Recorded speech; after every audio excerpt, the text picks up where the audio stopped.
Hai tuturor, eu sunt Ingrid, de verișorul meu Ionuț, are niște jucării.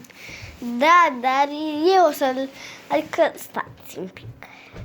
Nu uitați să dați like, subscribe și să vă abonați.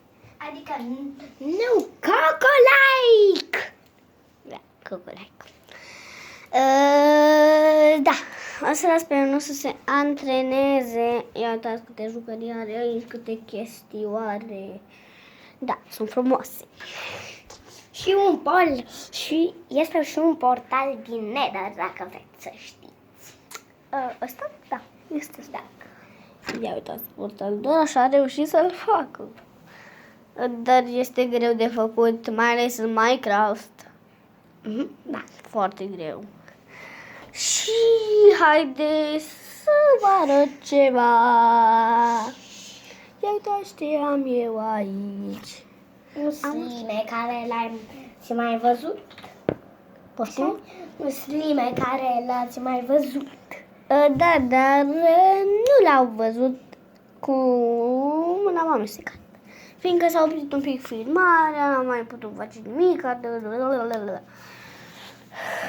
Da. Eu am alte idei.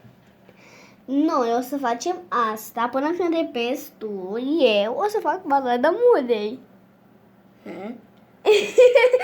Nu faci pâțle cacat. Eu nu voi spune așa, că nu pe nimeni.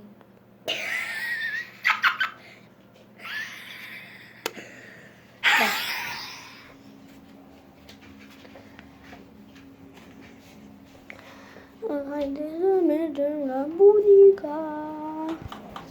Și mi foame de o gustărică. Hai, vino. Mi foame de o gustărică.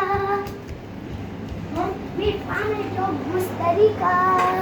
O șoculiță cu pâine și unt. Nu. O gustărică cu pâine cu Biscuit. un morcov. Dar biscuit nu am. Atunci ce este? Aia de acolo. Sunt goale. Sunt goale. Dar cum se cele de goale?